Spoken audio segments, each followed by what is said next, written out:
Hi, I'm Bob Schrupp, physical therapist. Brad Heineck, physical therapist. And together we are the most famous physical therapists on the internet. In our opinion, of I course, don't like Bob. it behind me. I don't trust it. Yeah. So, Brad, what are we talking about today? Strokes and visual neglect. Okay. All right. Oftentimes with strokes, there's a neglect to one side because a stroke affects one side of the body physically as far as strength and range of motion, but also neglect in regards to vision.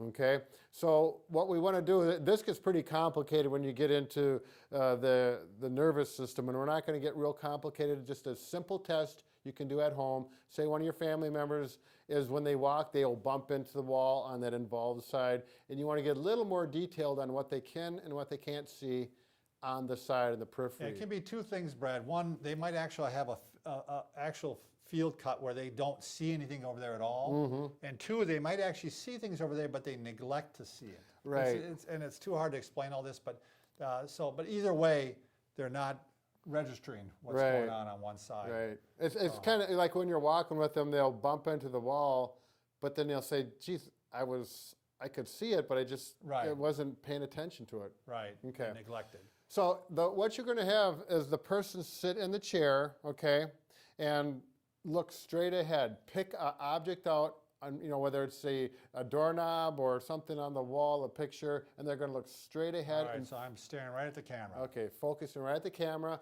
And what the tester does, you take an object. I just have a roll of red duct tape, something that they can clearly see and sticks out a little bit. And I'm going to go from on the right side and on the left, and I'm going to go 3 different quadrants. One is up here, one is in the middle, and one is low here, and then the same on this side.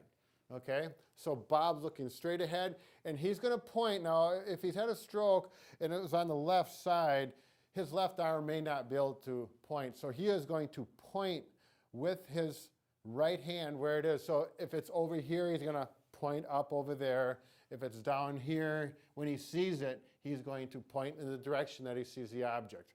Okay, are you ready, Bob? I'm ready. Okay, and I'm not going to tell him where I'm going, and it may be varied, okay?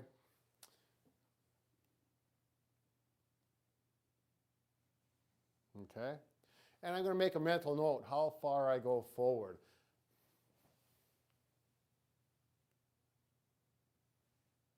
Okay.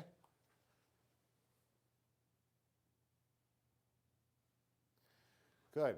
And you might get a little tricky, maybe do the same one twice. Okay. Now, if Bob did have a stroke, you may see something like this. Okay. We might come around. I still might not even see it. Right. Until you cross the midline. Yeah, here's midline. If you drew a line right down the center of me, and I might not see it until it crosses over. Right. So you're going to get a good idea of what the person can actually see. So when you're walking with them, you have a better idea of, maybe this is a really bad and neglected side or they can't see it all. So when you're walking down the sidewalk or in public, you're going to be on that side of them. They're going to be at risk for hitting things on that side. Right. So you're going to want to know this. Sure. This is information that is important. You bet. And if you want to get technical, just take a piece of paper down and put put those 6 locations down with a little sketch and draw which ones they can see or where they can't see, and then approximately how far forward they are. And then maybe 3 months down the road, you can compare it again and see if they've gotten them better. Because a lot of times they will. Sure, A lot of you times bet. they do improve. So. Yeah, so a simple thing you can do at home, take your time with it, and keep on working with those family members and friends. They'll get better. Thanks a lot.